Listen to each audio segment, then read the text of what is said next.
The new form of government resembles the ideal in obedience to rulers and contempt for trade and having common meals and in devotion to warlike and gymnastic exercises. But corruption has crept into philosophy and simplicity of character, which was once not, is now looked for only in the military class. Arts of war begin to prevail over arts of peace.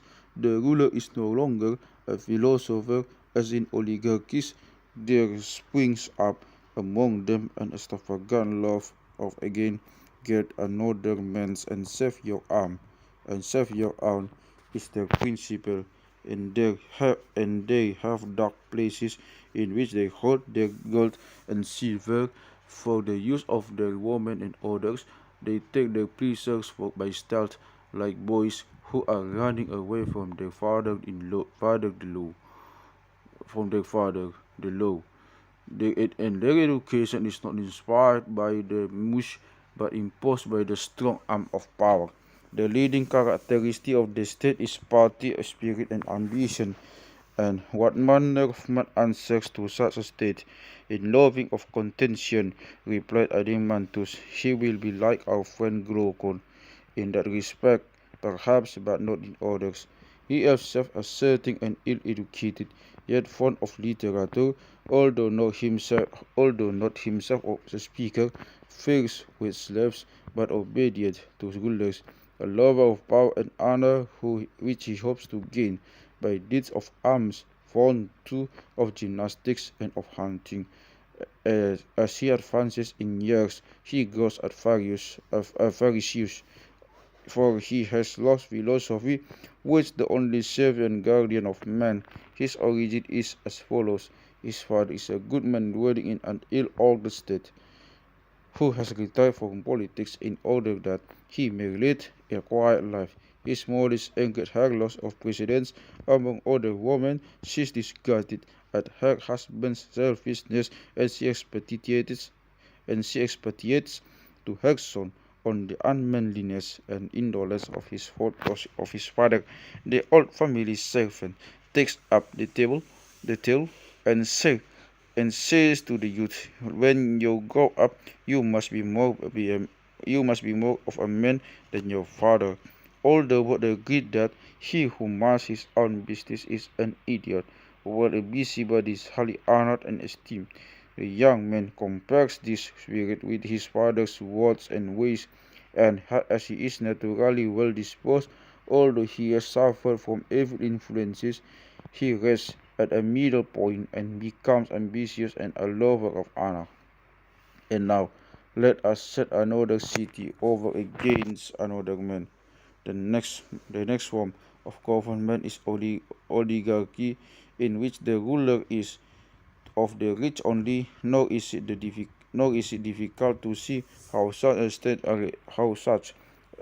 arises. The decline begins with the possession of gold and silver. Illegal modes of expenditure are invented, one draws another on, and the multitude are infected. Riches outweigh virtues. Riches outweigh virtue. Lovers of money take the place of lovers of honor, misers of politicians. And in time, political privileges are confined by law to the rich, who do not shrink from violence in order to effect their purposes. Thus much of the origin. Let us next consider the average of oligarchy. Will a man who wanted to be safe on a voyage take a bad pilot because he was rich, or refuse a good one because he was poor? But and does not the analogy apply still more to the state? And there are yet greater evils. Two nations are struggling together in one, the rich and the poor, and the rich dare not put arms into the hands of the poor, and are unwilling to pay for defenders out of their own money. And have we not already condemned that state in which the same persons are warriors as well as shopkeepers? The greatest evil of all is that a man may be sell his property and have no place in the state, while there is one class which has enormous wealth.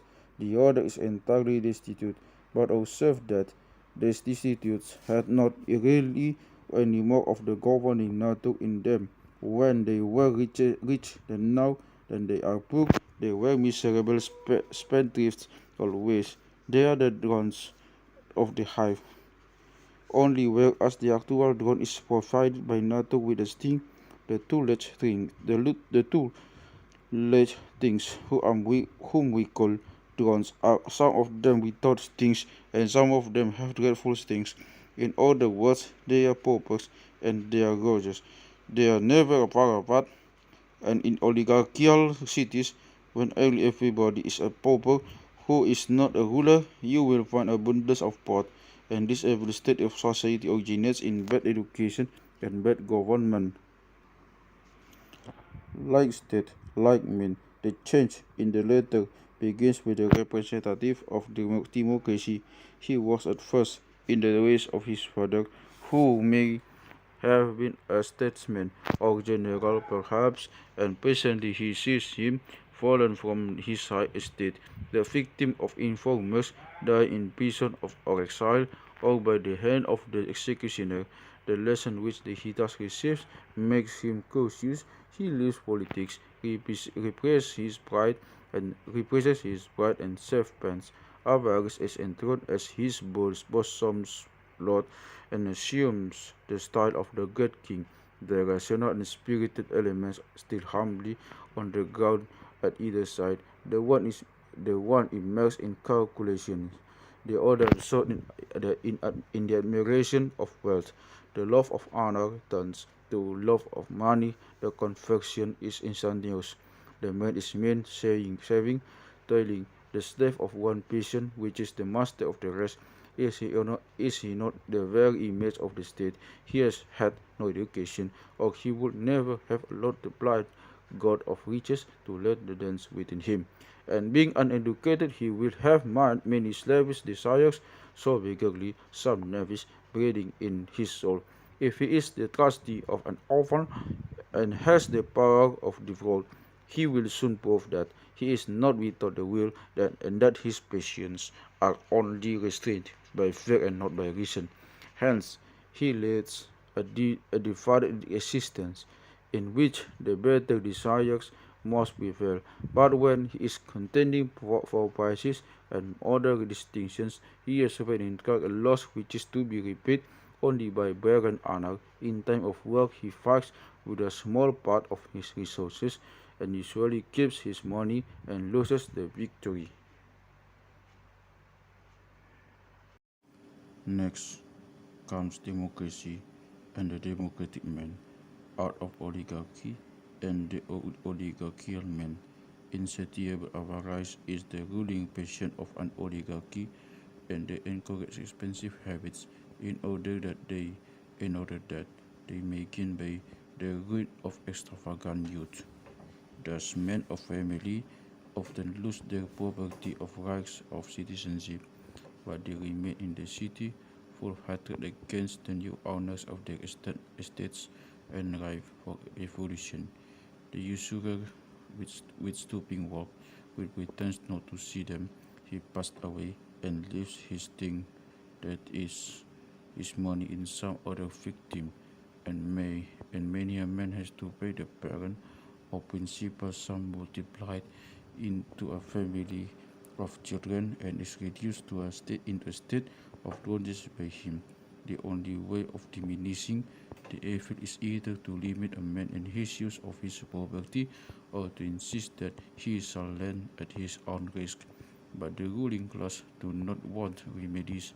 They care only for money and are as careless of virtue as the poorest of the citizens. Now, there are occasions on which the governors and the governed meet together at festivals on a journey voyaging of fighting. The sturdy pauper finds that in the hour of danger he is not despised.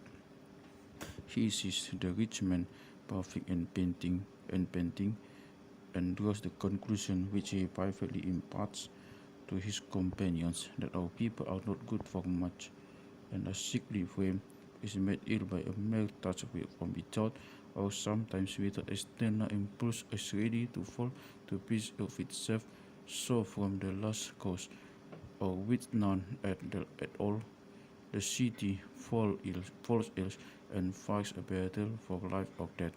Then democracy comes into power when the poor and the victors, killing some and exiling some, and giving equal shares in the government to all the rest. The manner of life in such a state is that of democrats. That there is freedom and plainness of speech, and every man does what is right in his own sight, in his own eyes, and has his own way of life. Hence arise the most various developments of character. The state is like a piece of embroidery of which the colors and figures are the manners of men, and there are many who, like women and children, prefer this variety to real beauty and excellence. The state is not one but many, like a bazaar at which you can buy anything. The great charm is that you may do as you like, you may govern if you like, let it alone if you like, go to work and make peace if you feel disposed, and all quite irrespective of anybody else. When you condemn men to death, they remain alive all the same. A gentleman is desired to go into exile, and he stalks about the streets like a hero, and nobody sees him or cares for him. Observe too how grandly democracy sets foot upon all our fine theories of education, how little she cares for the training of her statesmen. The only qualification which he demands is the profession of patriotism. Such democracy, a pleasing, lawless, very sort of government distributing equality to equals and unequals alike. Let us now respect the individual democrat. And first, as in the case of the state, we will trace his antecedents. He is the son of miserly oligarch, and has been taught by him to restrain the love of unnecessary pleasures. Perhaps I ought to explain this latter term. Necessary pleasures are those which are good, and which we cannot do without. Unnecessary pleasures are those which do no good, and of which desire might be eradicated by early training. For example, the pleasures of eating and drinking are necessary and healthy up to a certain point. Beyond that point, they are alike harmful to body and mind, and excess may be avoided. When in excess, they may be rightly called expensive pleasures, in opposite to the useful ones. The drone, as we call him, is the slave of these unnecessary pleasures and desires, whereas the miserly oligarch is subject only to the necessary. The oligarch changes into the democrat in the following manner. The youth who has had a miserly bringing up gets a taste of God's honey. He meets with wild companions, introduce him to every new pleasure, as in the state, so in the individual. There are lies on both sides, temptations from without and patience from within. There is reason also and external influences of parents and friends in alliance with the oligarchical principle, and the two factions are in violent conflict with one another.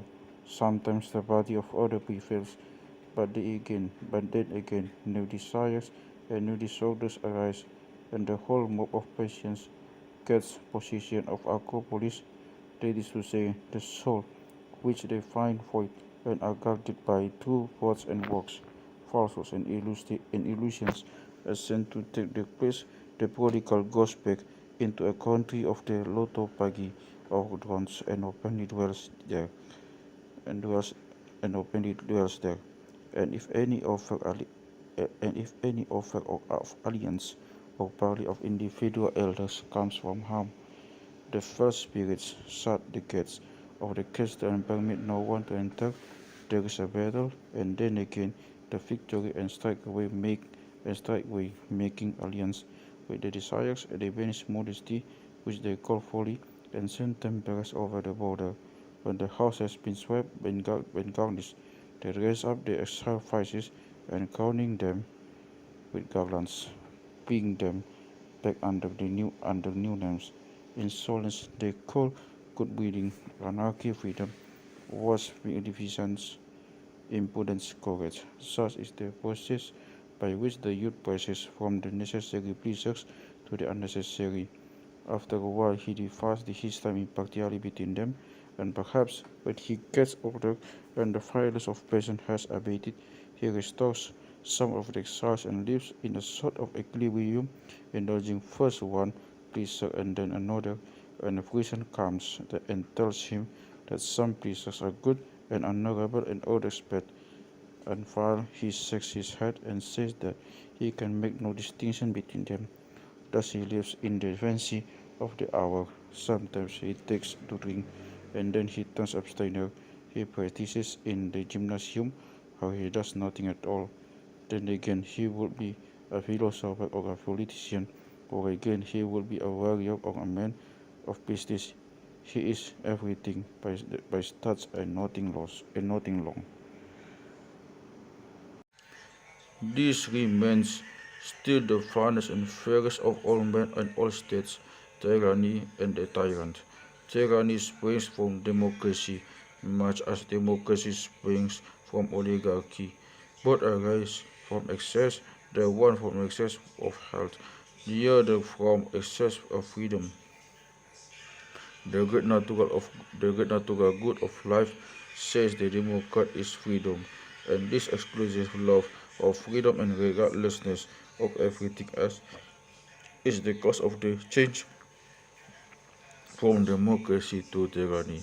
The state demands the strong right of freedom, and unless her rulers give her a plentiful drought, punishes and insults them, equality and fraternity of governors and governed is the proof principle.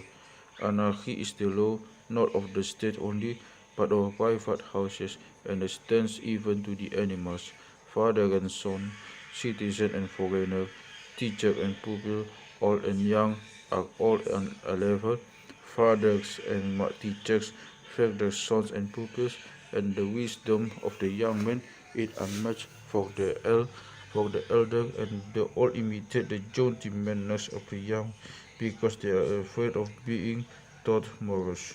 Slaves are on a level with their masters and mistresses. There is no difference between men and women. Nay, the very animals in a democratic state have a freedom which is unknown in other places.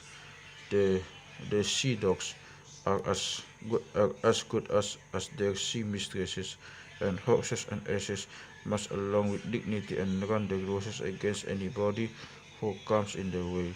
That has often been my experience. At last, the citizens become so sensitive that they cannot endure the yoke of laws, written or unwritten. They would have no man call himself their master. Such is the glorious beginning of things out of which tyranny springs. Glorious indeed, but what is to follow?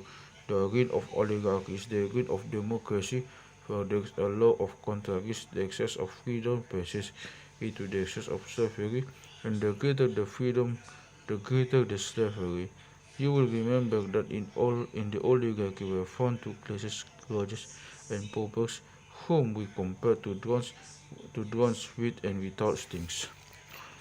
These two classes are to the state what what flames what flame and bile are to the human body, and the state physician or legislator must get rid of them, just as the bee master keep the drones out of the hive. Now in a democracy too, there are drones, but they are more not numerous and more dangerous than in the oligarchy. There they are inert and unpracticed. Here they are full of life and animation, and the keener shot speak and act, while the other bars about the bema and prevent the opponents from being hurt. And there is another class in democratic states of respectable, thriving individuals who can be squeezed when the drones have need of their possessions. There is moreover a third class, who are the laborers and the artisans, and they make up the mass of the people. When the people meet, They are omnipotent, but they cannot be brought together unless they are attracted by a little money, and the rich are made to supply the honey, of which the demagogues keep the greater part themselves, giving a taste only to the mob. Their victims attempt to resist. They are driven mad by the stings of the thorns, and so become downright oligarchs in self-defense. Then follow informations and in convictions for treason. The people have some protector whom they nurse into greatness, and from this root the tree of tyranny springs. The nature of the change is indicated in the old fable of the temple of Zeus Lycaeus, which tells how he must taste human flesh mixed up with the flesh of other victims will turn into a wolf. Even so, the protector who tastes human blood and slays some of the exiles and others of and exiles others with or without law, who hints at the abolition of debts, divisions of lands, but either perishes or become a wolf that is a tyrant. Perhaps he is driven out, but he soon comes back from exile, and then if his enemies cannot get rid of him by lawful means, they plot his assassination. Thereupon, the friend of the people makes his well-known request to them for a bodyguard, which they readily grant, thinking only of his danger and not of their own. Now let the rich man make to himself wings, for we will never run away if he does not do so then. And the greater protector, having crushed all his rivals, stands proudly erect and in the chariot of state, a full-blown tyrant. Let us inquire into the nature of his happiness. In the early days of his tyranny, he smiles and beams upon every day.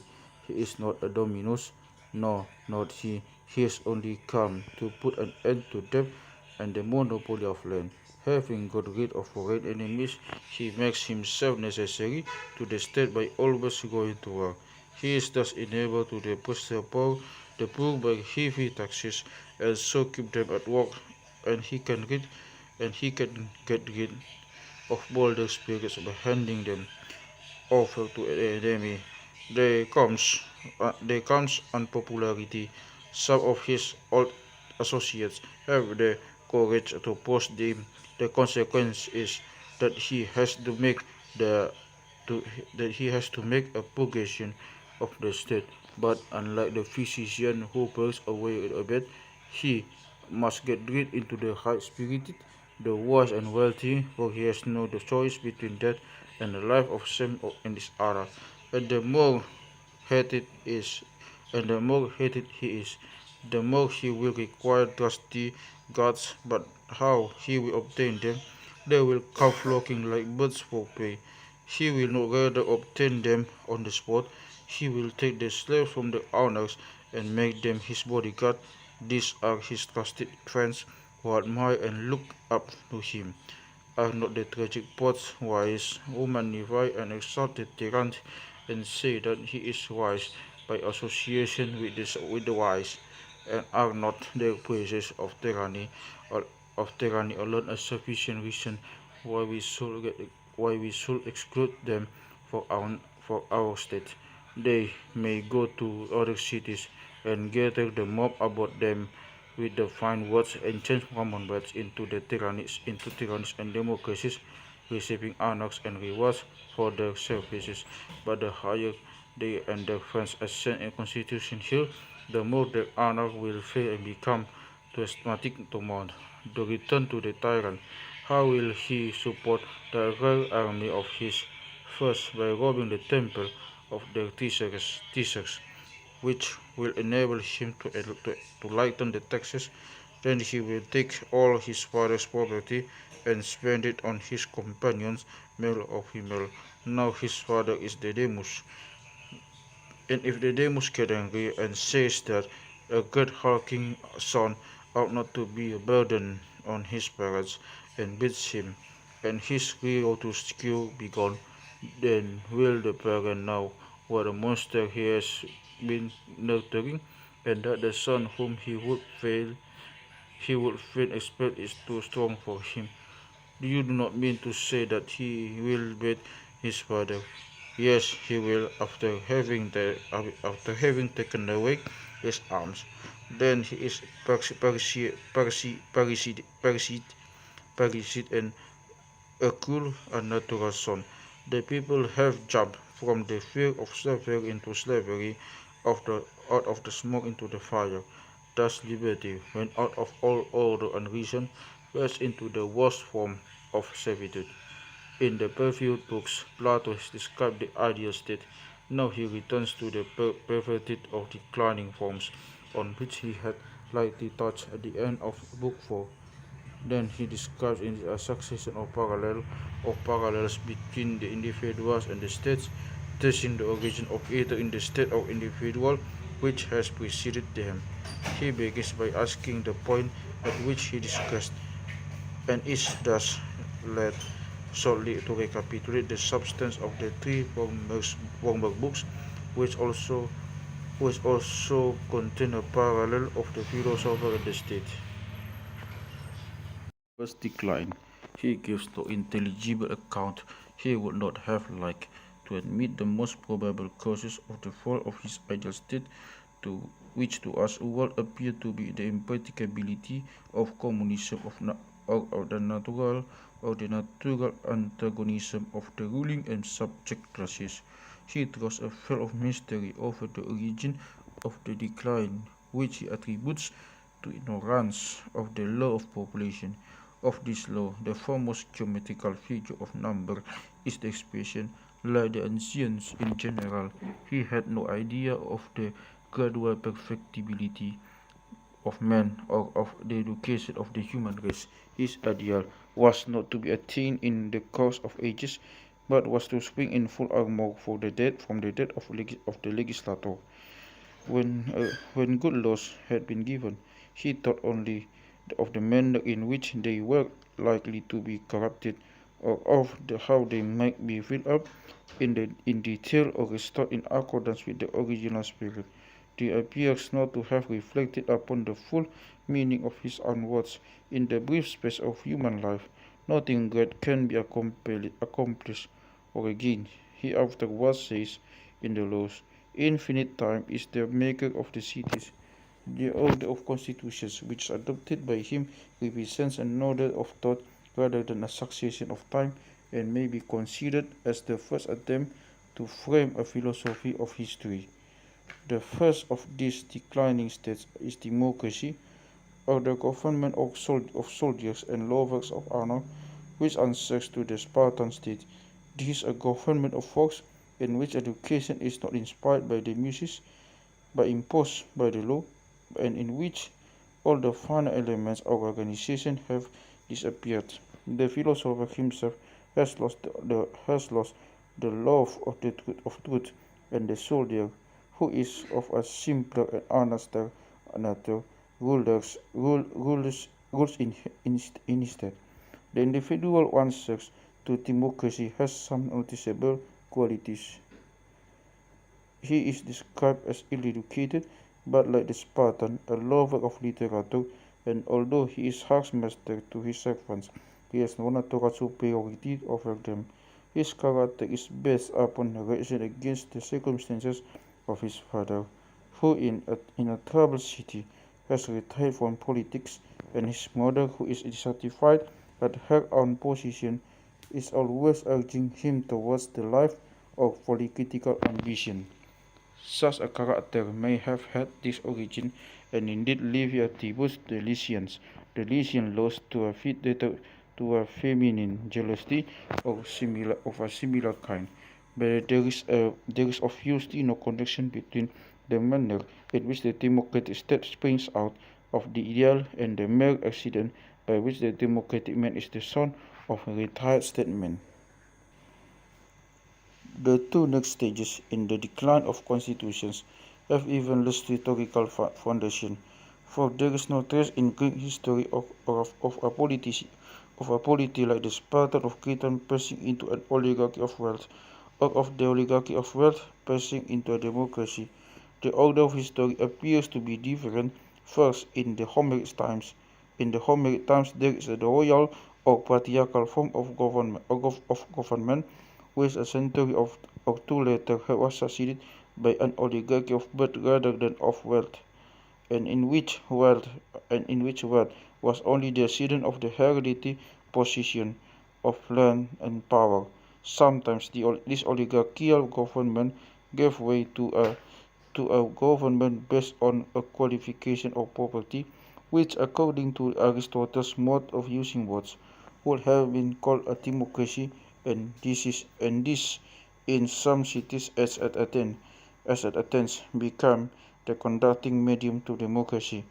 But such was not the necessary order of succession in states, nor indeed can any order be discerned in the endless fluctuation of Greek history like the tides in the every bush, except perhaps in the almost uniform tendency from monarchy to aristocracy in the earliest times. At first sight, there appears to be a similar inflection in the last step of the Platonic succession for tyranny, instead of being the natural end of democracy in early Greek history appears rather as a stage leading to democracy. The reign of Pisistratus and his sons is an episode which comes between the legislation of Solon and the constitution of Cleisthenes, and some secret cause common to them all seems to have led the greater part of Hellas that has first appearance in the dawn of history, e.g. Athens, Argos, Corinth, Sicyon, and nearly every state with the exception of Sparta, to a similar stage of tyranny which ended either in oligarchy or democracy. But then, we must remember that Plato is describing rather the contemporary governments of the Sicilian states, which alternate between democracy and tyranny, than the ancient history of Athens or Corinth.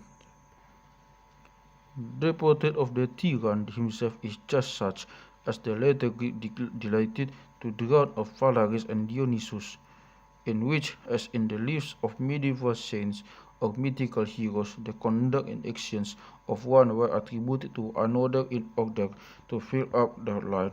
There was no authority which the Greek was not today to believe of them. The tyrant was the dedication of the government and law. His assassination was glorious. There was no crime, however unnatural, which might not with probability be attributed to him.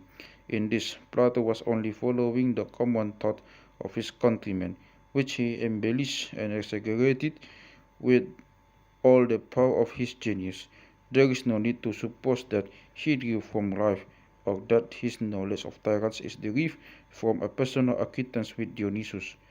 The manner in which he speaks of them would rather tend to render doubtful his ever having consulted with them or entertained their schemes, which are attributed to him in the epistles, or regenerating Sicily by their help. Plato, in a hyperbolical and seriocomic vein, exaggerates the follies of democracy, which he also sees reflected in social life. To him, democracy is a state of individualism or dissolution, in which everyone is doing it which is right in his own eyes, of a people animated by a common spirit of liberty, rising as one man to repel the Persian host, which is the leading idea of democracy. In Herodotus and Thucydides, he never seems to think. But if he is not an but if he is not a believer in liberty, still less is he a, still less is he a lover of tyranny. His deeper and more serious condemnation is reserved for the tyrant, who is the ideal of weakness and also of weakness, and who is in his utter helplessness and suspiciousness in leading an almost impossible existence, without the remnant of good of which, in Plato's opinion, was required to give power to every one. This idea of weakness, living in helpless misery, is the reverse of that order of the portrait of perfect injustice, ruling in happiness and serene splendor, which was of old Thrasymachus, and afterwards the son of Ariston, had drawn, and is also the reverse of king, whose rule of life is the good of his subjects. Each of these governments and individuals has a corresponding ethical gradation. The ideal state is under the rule of reason, not extinguishing but harmonizing their passions and training them in virtue. In the democracy and the democratic man of the constitution, whether of the state of the individual is based first upon courage and secondly upon the love of honor. This latter virtue, which is hardly to be esteemed, the virtue has superseded all the rest. In the second stage of decline, the virtues have altogether disappeared, and the love of gain has succeeded to them. In the third stage of democracy, the various passions are allowed to have free play, and the virtues and vices are impartially cultivated. But this freedom, which leads to many curious extravagances of character, is in reality only a state of weakness of dissipation. At last, one monster passion takes possession of the whole nature of man. This is tyranny. In all of them, the excess first of wealth and then of freedom is the element of decay. The egg book of the Republic abounds in pictures of life and fanciful allusions. The use of metaphorical language is carried to a greater extent than anywhere else in Plato. We may remark 1. The description of two nations in one, which become one and more divided in the Greek republics and in feudal times, and perhaps also in our own. The notion of democracy expressed in a sort of Pythagorean formula as equality among unequals. 3. The freedom and easy ways of men and animals, which are characteristic of liberty, as foreign mercenaries and universal mistrust are of the tyrann. 4. The proposal that mere debts should not be recoverable by law is a speculation which has often been entertained by reformers of the law in modern times, and is in harmony with the tendency of modern legislation. Debt and land were the two great difficulties of the ancient lawgiver. In modern times, we may be said to have almost, if not quite, solved the first of these difficulties, but hardly the second. Still more remarkable are the corresponding portraits of individuals.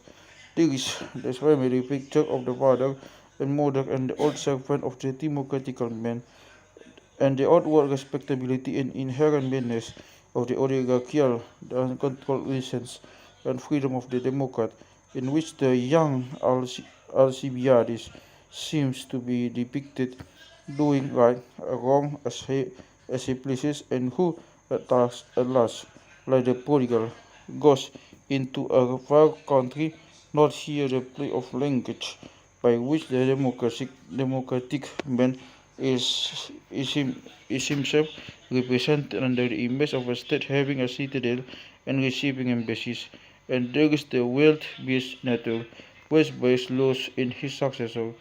The hit about the tyrann being a parasite, the representation of the tyrann's life as an obscene dream, the rhetorical surprise of a more miserable than the most miserable of men in Book 9, the hint to the post that if they are the friends of tyrants, there is no place for them in a constitutional state, and that they are too clever not to see the propriety of their own expulsion.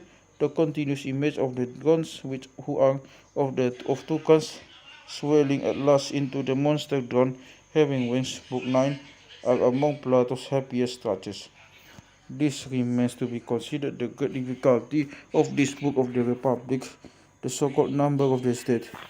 This is a puzzle almost as great as the number of the beast in the book of Revelation, and though apparently known to Aristotle, is referred to Cicero as a proof of obscurity, ape, and art. And some have imagined that there is no power to the puzzle, and that Plato has been practicing upon his readers. But such a reception as this is inconsistent with the manner in which Aristotle speaks the number Paul and would have been ridiculous to any reader of the Republic who was acquainted by Greek mathematicians, as little reason is there for supposing that Plato intentionally used obscure expressions. The obscurity arises from our want of familiarity with the subject. On the other hand, Plato himself indicates that he is altogether serious, and is describing his number as a solemn jest of nemesis. He appears to imply some degree of satire of the symbolical use of number. Compare Cratylus Potac. Our hope of understanding the passage depends principally on an accurate study of the words themselves, on which a fan light is thrown. The parallel passage in the ninth book. Another help is the allusion in Aristotle, who makes the important remark that the later part of the passage Greek describes a solid figure. Paul he only says that nothing is abiding, but that all things change in a certain cycle, and that the origin of the change is based on numbers which are in the ratio 4:3, and this, when combined with the figure of 5 shapes who to harmonies, he means when the number of the figures becomes solid. Some further clue may be gathered from the appearance of the Pythagorean triangle, which denoted by the number T45, and in which, as in every right-angled triangle, the squares of the two lesser sides equal to the square of the hypotenuse. 9 plus 16 equals 25. Plato begins by speaking of a perfect of cycle number team, i.e., a number in which the sum of the divisors equals the whole. This is the defined or perfect number in which all lesser cycles or revolutions are complete. He also speaks of a human or imperfect number, having 4 terms, and their intervals of numbers which are related to one another in certain proportions. These he converts into figures, and find in them, when they have been raised to the third power, certain elements of number, which gives to harmonies the one square, the other oblong, but he does not say that the square number answers to the divine, or the oblong number to the human cycle, nor is any intimation given that the first of divine number represents the period of the world, the second, the period of the state, or of the human race as Seller supposes, nor is the divine number of the words mentioned Arist. The second is the number of generations of words, and precise over them is the same mysterious manner in which the star presides over them, or in which, according to the Pythagoreans, opportunity, justice, marriage are represented by some number figure. This is probably the number 216. This explanation, the explanation given in the text supposes the two, two harmonies to make up the number 8,000. This explanation derives a certain plausibility for the circumstance that 8,000 is the ancient number of the Spartan citizen Herod, and would be what Plato might have called number, which nearly concerns the population of a city. The mysterious disappearance of the Spartan population may possibly have suggested to him the first cause of his decline of states. The lesser or square harmony of 400 might be a symbol of the guardians. The larger or oblong harmony of the people, and the number T for 5 might refer respectively to the 3 orders in the state or parts of the soul, the 4 virtues, the 5 forms of government. The harmony of the musical scale, which is elsewhere used as a symbol of the harmony of the state, is also indicated. For the number T45, which represents the sides of Pythagorean triangle, also denote the intervals of the scale. The term used in the statement of the problem may be explained as follows. A perfect number Greek, as already stated, is one which is equal to the sum of its divisors, thus 6. which is the first perfect of cyclical number 1 plus 2 plus 3. The words Greek terms or notes and Greek intervals are applicable to music as well as to number and figure. Greek is the base on which the whole calculation depends, or the lowest term from which it can be worked out. The words Greek have been variously translated squared and cube Donaldson, equaling and equal in power Weber by involution and evolution, i.e. by raising the power and extracting the root, as in the translation. Numbers are called like and unlike Greek, where the factors or the size of the planes are and cubes which they represent are or are not in the same ratio, e.g. 8 or 27 equals 2 cube or 3 cube, and conversely waxing Greek numbers called also increasing Greek, and those which are exceeded by the sum of their divisors, e.g. 12 and 18 are less than 16 and 21. Waning Greek numbers, called also decreasing Greek, are those which exceed the sum of the divisors, e.g. 8 and 27, exceed 7 and 13. The words are translated commensurable and agreeable to one another. Greek seem to be different ways of describing or the same relation, which more or less precision. The equivalent to expressible in terms having the same relation to one another, like the series 8, 12, 18, 20, 27, each of which numbers in the relation of 1.5 to preceding the base of fundamental number, which has 1 over 3 added to it. 1 over 3 equals 4 over 3, or a musical fourth. Greek is a proportion of numbers as of musical notes applied either to the parts of factors of a single number to the relation of one number to another. The first harmony is a square number. The second harmony is an oblong number, Greek, i.e. a number figuring a figure of which the opposite sides only are equal. Greek number squared form or upon diameters. Greek rational, i.e. omitting fractions. Greek irrational, i.e. including fractions, e.g. 49 is a square of the rational diameter of figure of the side of which 5 over 50, or an irrational diameter of the same.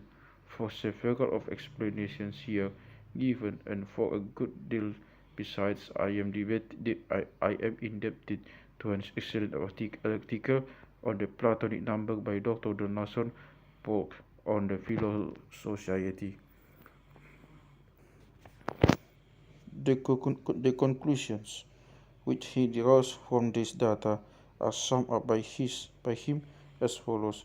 Having assumed that the number of the perfect or divine cycle is the number of the world, and the number of the imperfect cycle the number of the state, he posits the period of the world is defined by the perfect number 6, that of the state by the cube of that number of 216, which is the product of the last pair of terms in Platonic tetractys, as a series of 7 terms: 1, 2, 3, 4, 9, 1, 2, 3, 4, 9, 8, 27, 27. And if we take this as the base of our computation, we shall have two cube numbers, Greek fish 18 and 27, and the mean proportionals between these fish 12 and 18, which furnish the intervals and forms, and these terms are intervals still related to one another in the sesquialtera ratio, i.e. each term is still preceding as 3 over 2. Now, if we remember that the number 216 equals 8 times 27 equals 3 cube plus 4 cube plus 5 cube and 3 square, 4 plus square equals 5 square, we must admit that this number implies the number of 345 to which musicians attach so much importance. And if we combine the ratio 4/3 with the number 5, or multiply the ratios by the sides by the hypotenuse, we solve by first squaring and the cubing obtain the two expressions which denote the ratio of the two last pairs of terms in the Platonic tetractys, the former multiplied by the square, the latter by the cube of the number 10, the sum of the first hour digits which constitute the Platonic tetractys. The two Greek he as well explains as follows. The first Greek in other words 4/3 times 5 all squared for 100 times 2 squared over 3 squared. The second Greek, a cube of the same root, is described as 100 multiplied alpha by the ratio diameter of 5 diminished by unity, i.e. a sound above 48 beta by two incommensurable diameters, i.e. the two first irrationals, or 2 and 3, and gamma by the cube of 3, or 27. Thus, we have 48 plus 5 plus 27 equals 100 equals to 1000 times 2 cubed. The secondary harmony. The second harmony is to be the cube of the number of which the former harmony is the square, and therefore must be divided by the cube of 3.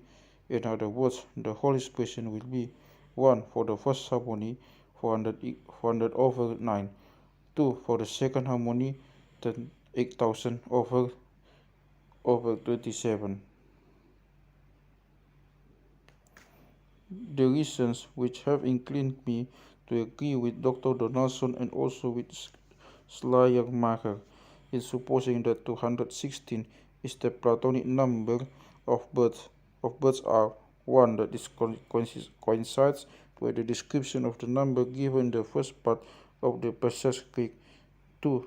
That the number 216 with its permutations would have been familiar to a Greek mathematician, though unfamiliar to us. That 216 is the cube of 6 and also the sum of 3 cube, 4 cube, 5 cube, the number 3, 4, 5 representing the Pythagorean triangle of which the sides when squared equal the same the square of hypotenuse 6 9 plus 16 equals 25. 4. That it is also the period of Pythagorean metempsychosis. The three ultimate terms of base 3, 4, 5, of which 216 is composed answer to the third, fourth, fifth, and is the musical scale. The number 216 is the product of the cubes of 2 and 3, which are the two last terms in the Platonic tetractys. That the Pythagorean triangle is said by Plutarch, the is at Osir, Proclus, Super Prima Euclid, Quintilian, and the Musica to be contained in this passage, so that the tradition of the school seems to point in the same direction. 8. That the Pythagorean triangle is called also the figure of marriage Greek. But those agreeing with Dr. Donaldson thus far, I see no reason for supposing, as he does, that the first or perfect number is the world, the human or imperfect number the state, nor has he given any proof that the second harmony is a cube, nor do I think that Greek can mean two incommensurables, which he arbitrarily assumes to be 2 or 3, but rather as the preceding clause implies, Greek, i.e. two square numbers based upon irrational diameters of figure, the side of which is 5 equals 50 times 2. The greatest objection to the translation is the sense given to the words Greek, a base of 3, with a third added to it, multiplied by 5. In a somewhat forced manner, Plato introduced once more the numbers of the Pythagorean triangle, but the coincides in the numbers which follow are in favor of the explanation. The first harmony is 400. As has been already remarked, probably represents the rulers. The second and noble harmony of 7,600, the people. And here we take leave of the difficulty. The discovery of the riddle would be useless and would throw no light on ancient mathematics. The point of interest is that Plato should have used such a symbol, and that so much of the Pythagorean spirit should have prevailed in him. His general meaning is that divine creation is perfect, and he is represented or presided over by a perfect or cyclical number. Human generation is imperfect and represented or presided over by an imperfect number or series of numbers. The number 5040, which is the number of the citizens in the laws, is expressed best by him on utilitarian grounds, namely the convenience of the number for division. It is also made up of the first 7 digits multiplied by one another. The contours of the perfect and imperfect number may have been easily suggested by the corruptions of the cycle, which were made first by Meton and secondly by Callippus. The latter is said to have been a pupil of Plato.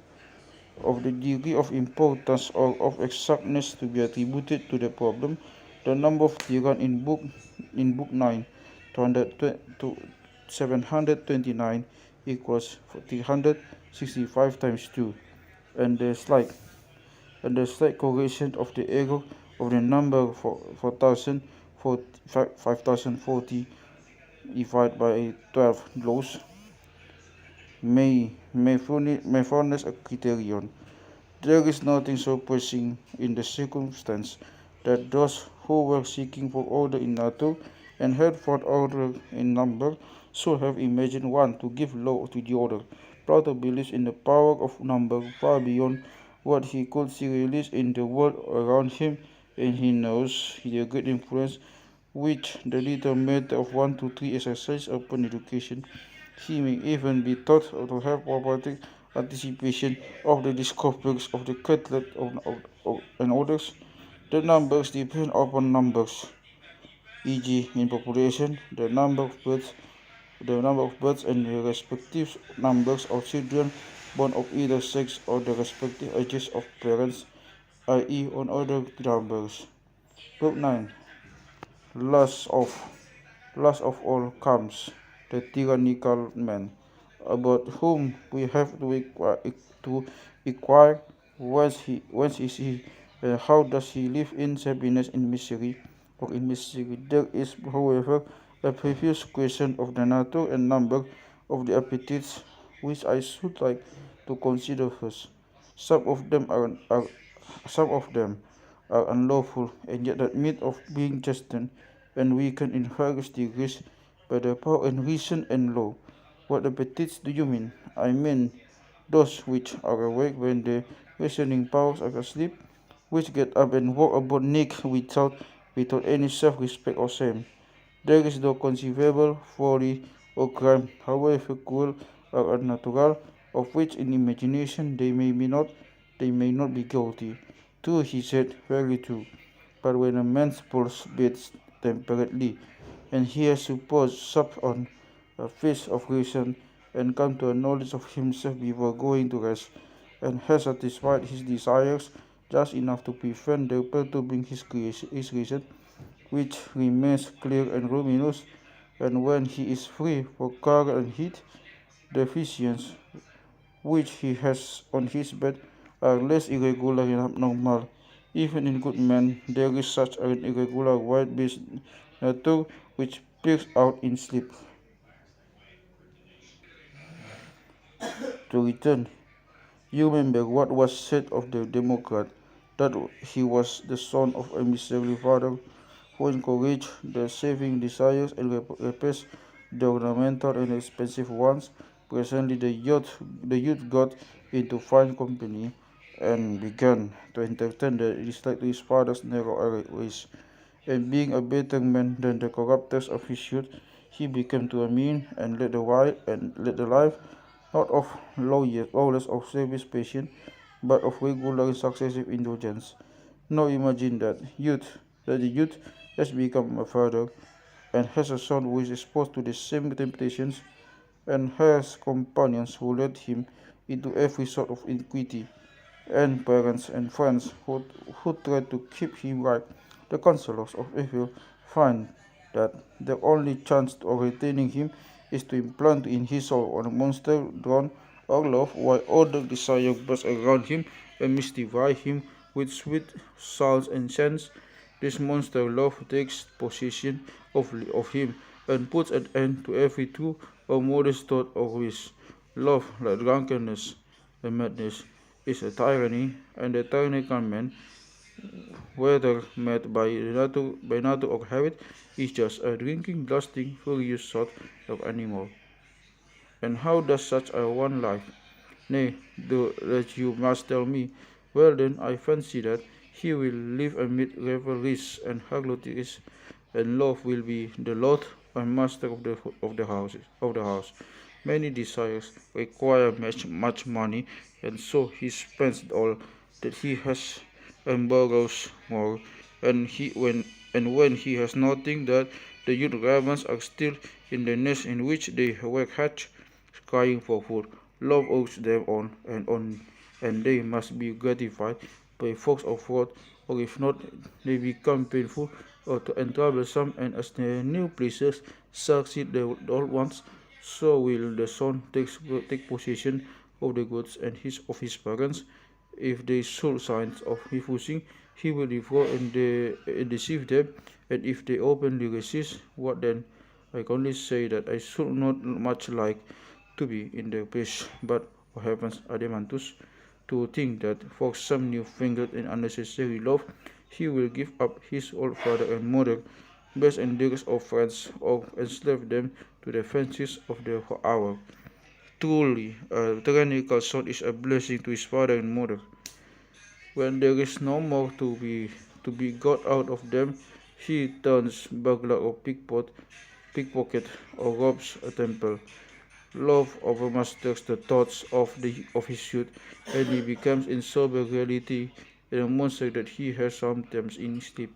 He waxes strong in all violence and lawlessness, and is ready for any deed of daring that will supplant the ones of his rebel out.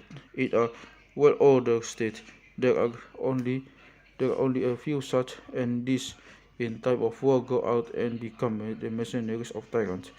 But in time of peace, they stay at home and do mischief. They are the thieves, footpads, cut pursuers, men stealers of the community, or if they are able to speak, they turn fast witnesses and informers. No small catalog, no small catalog of crime, crime, crime truly, even if the perpetrators are few. Yes, I said, but small and great are relative terms, and no crimes which are committed by them approach of those of the tyrant, whom this class going, growing strong and numerous, create out of themselves. If the people did well and good, but if they resist, then as before he beat his father and mother, so now he beats his fatherland and motherland, and places his mercenaries over them. Such men, in their early days, live with flatterers, and they themselves flatter others in order to gain their ends, but they soon discard their followers when they have no longer any need of them. They are always either masters or servants. The joys of friendship are known to them, and they are utterly treacherous and unjust.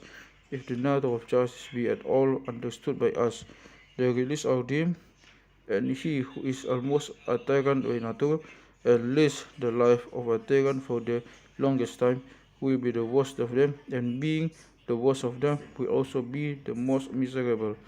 Like man, like state, the tyrannical man will answer to tyranny, which is the extreme opposite to the royal state.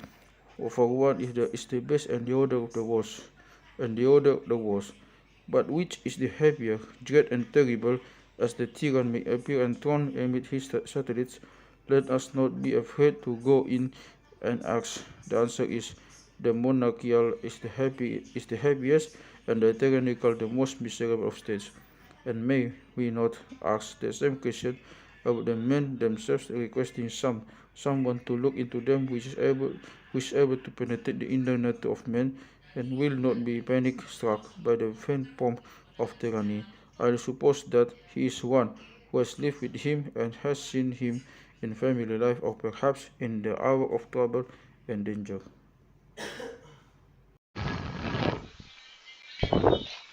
Assuming that we ourselves are the impartial judge for whom we seek, let us begin by comparing the individual and state, and ask first of all whether the state is likely to be free or enslaved. Will there not be a little freedom or a great deal of slavery? And the freedom is of the bad, and the slavery of the good, and this applies to the man as well as to the state, for his soul is full of meanness and slavery, and the better part is enslaved to the worse. He cannot do what he would, and his mind is full of confusion. He is the very reverse of a free man. State will be poor and full of misery and sorrow, and a man's soul will also be poor and full of sorrows, and he will be the most miserable of men. No, not the most miserable, for there is yet most miserable, with that the tyrannical man, who has the misfortune also to become a public tyrant. There I suspect that you are right. Say rather, I am sure. Conjecture is out of place is in an inquiry of this nature. He is like a wealthy owner of slaves, only he has more of them than any private individual. You will say the owners of slaves are generally in fear of them. But why? Because the whole city is an is in a league which protects the individual. Suppose, however, that that one of these owners and his household is carried off by a god into a wilderness when there are no free men to help him. Will he not be in an agony of terror? Will he not be compelled to flatter his slaves to promise them many things so against his will, and suppose the same God who carried him off were to surround him with neighbors who declare that no man ought to have slaves, and that the owners of them should be punished with death? Still works and works. He will be in the midst of his enemies, and is not our tyrant such a captive soul, who is tormented by a swarm of passions which he cannot indulge, living in dogs aways like a woman, and jealous of those who can go out and see the world, having so many evils. Will not the most miserable of men be still more miserable in a public station, master of those where he is not master of himself, like a sick man who is compelled to be an athlete? The meanest of slaves, and the most abject of flatterers, wanting all things, and never able to satisfy his desires, always in fear and distraction, like the state of which he is representative, like jealous, helpful, faithless, his jealous, headless, faithless temper grows worse with command. He is more and more faithless, envious, unrighteous, the most wretched of men, a misery to himself and to others. And so let us have a final try and proclamation. Let we hire a herald or shall proclaim the result. Make the proclamation yourself.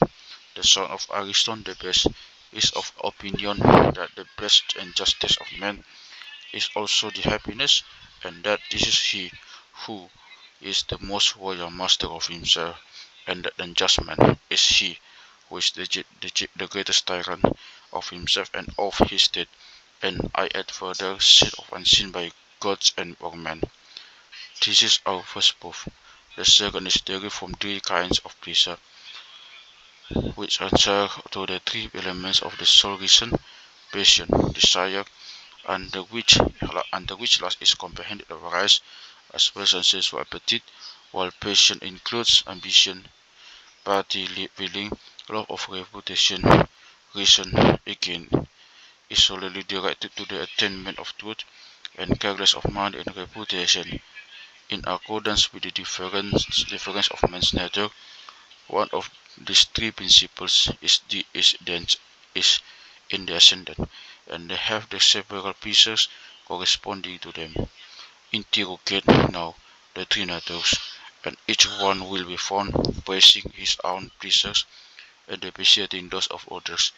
The money market will contrast the vanity of knowledge with the solid advantages of wealth.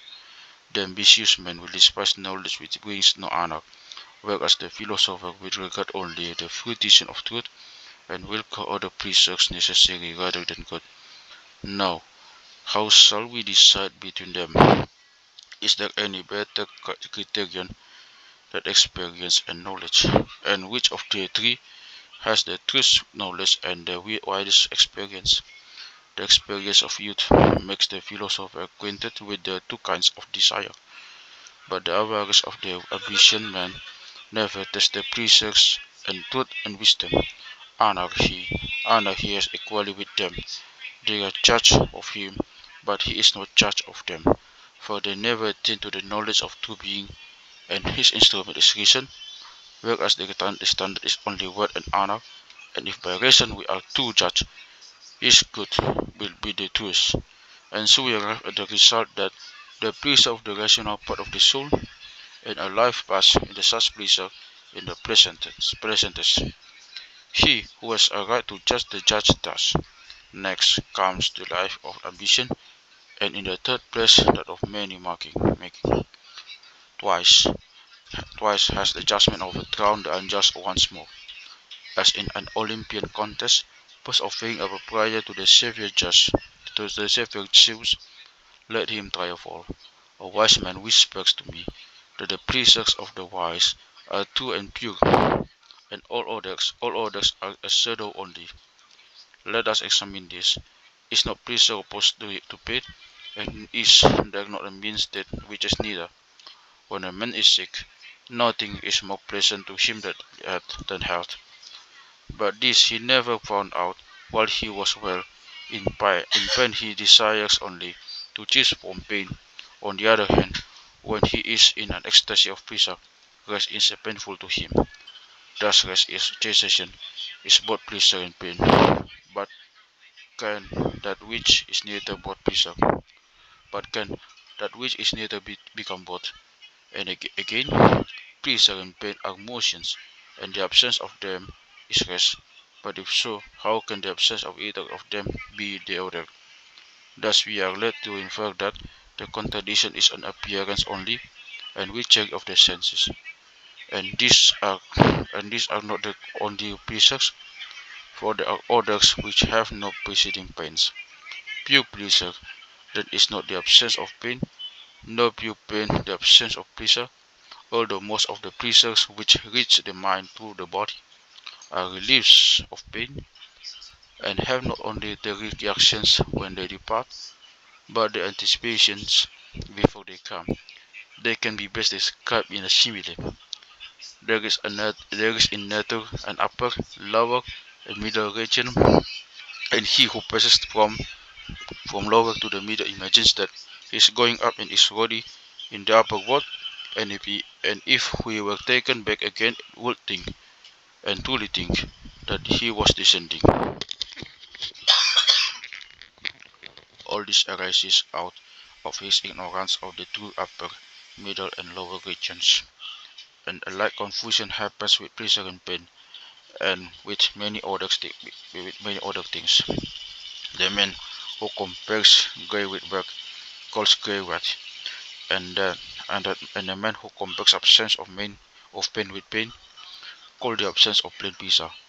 Again, hunger and thirst are inanitions of the body, ignorance and folly of the soul, and food is the satisfaction of one, knowledge of the other. Now, which is pure satisfaction, that of eating and drinking, or that of knowledge? Consider the matter thus: the satisfaction of that which has more existence is truer than of that which has less. The invariable immortal has a more really has a more real existence than the variable mortal, and has a corresponding measure in knowledge and truth. The soul again has more existence in truth and knowledge than the body, and is therefore more really satisfied and has a more natural pleasure. Those who feast only on earthly food are always going at random up to the middle and down again, but they never pass into the two upper world or have a taste or true pleasure. They are like fatted beasts, full of gluttony and sensuality, and ready to kill one another by reason of their insatiable lust. For they are not filled with true being, and their pleasure is leaky gorgeous. Their pleasures are mere shadows of pleasure, mixed with pain, colored and intensified by contrast, and therefore intensely desired, and men go fighting about them. At Stacy Horus says that the Greeks spoke about the shadow of Helen at Troy because they know not the truth. The same may be said of the passionate element, the desires of the ambitious soul, as well as the covetous, have an inferior satisfaction. Only when under the guidance of reason do either the other principles do their own business, or attain the pleasure which is natural to them. When not attaining, they compel the other parts of the soul to pursue a state of pleasure which is not theirs, and more distant they are from philosophy and reason, the more distant they will be from law and order, and more elusive will be their pleasures. The desire of love and tyranny are the farthest from law, and those of the king are nearest to it. There is one genuine pleasure, and two spurious chance. The tyrant goes beyond even the traitor. He has run away altogether from law and reason. Nor can the measure of his inferiority be taught, except in fair figure. The tyrant is the third removed from the oligarch, and has therefore not a shadow of his pleasure, but the shadow of a shadow only. The oligarch again is thrice removed from the king, and thus we get the formula 3 times 3, which is the number of surface, representing the shadow which is the tyrant pleasure. And if you like to keep this number of base, you will find that the pleasure of the difference amount is 200 to 729, and the king is 729 times more happy than the tyrant. And this extraordinary number is nearly equal to the number of days and nights in a year. 365 times 2 equals 730, and is therefore concerned with human life. This is the interval between a good and a bad man in happiness only. What must be the difference between them in comeliness of life and virtue? Perhaps you may remember someone saying at the beginning of our discussion that the unjust man was profited if he had the reputation of justice. Now that we know the nature of justice and injustice, let us make an image of the soul which will personify his words. First of all, fashion, a multitudinous face base having a ring of heads of all manner of animals, tame and wild, and able to produce and change them at pleasure. Suppose now, suppose now another form of a lion, another of a man, the second smaller than the first, the third than the second, join them together and cover them with a human skin, in which they are completely concealed. When, when this has been done, let us tell the supporter of injustice that he is feeding up the beast and starving the man. The maintainer of justice, on the other hand, is trying to strengthen the man. He is nourishing the gentle principle within him, and making an alliance with the lion heart in order that he may be able to keep down the many-headed hydra and bring all into unity with each other and with themselves. Thus, in every point of view, whether in relation to pleasure, honor, or advantage, the just man is right and the unjust wrong. But now, let us reason with the just, who is not intentionally in error. Is not the noble that which subjects the beast to the man, or rather to the God is in man, the ignorable that which subjects the man to the beast? And if so, who will receive the God on condition that he was to degrade the noblest part of himself under the worst? Who would sell who would sell his son or daughter into the hands of brutal and evil men for any amount of money? And will he sell his own fairer and diviner part without any compunction to the most godless and fool? would he not be worse than Eriphyle, who sold her husband's life for a necklace? And intemperance is the letting loose for the multiform monster, and pride and sultriness are the god and increase of the lion and serpent element, while luxury and effeminacy are caused by a too great relaxation of spirit. Flattery and meanness again rise with the spirit when the spirit element is subjected to avarice and the lion is habituated to become a monkey. The real disgrace of handicraft art is that those who are engaged in them have to flatter instead of mastering their desires. Therefore, we say that they should be placed under the control of the better principle in another because they have none in themselves, not as Thrasymachus imagined, to the injury of the subjects, but for their good. And our intention in educating the young is to give them self-control. The Lord desires to nurse up in them a higher principle, and when they have acquired this, they may go their ways. What then shall a man profit if he gain the whole world and become more and more weak? Or what shall he profit by escaping discovery if the concealment of evil presents the cure? If he had punished the brute within him, the brute within him would have been silenced, the gentle element liberated, and he would have united temperance, justice, and wisdom in his soul, a union better far than any combination of bodily gifts.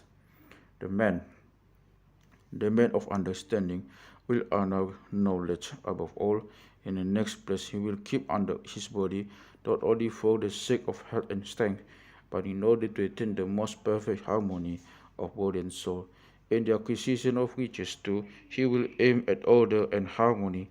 He will not desire to heap up wealth without measure, and he will fear that the increase of wealth and will disrupt the constitution of his own soul. For the same reason, he will only accept such honors as will make him a better man. Any orders he will decline. In that case, said he will never be a politician, yet, but he will, in his own city, though probably not is in his native country, nor unless by some divine accident.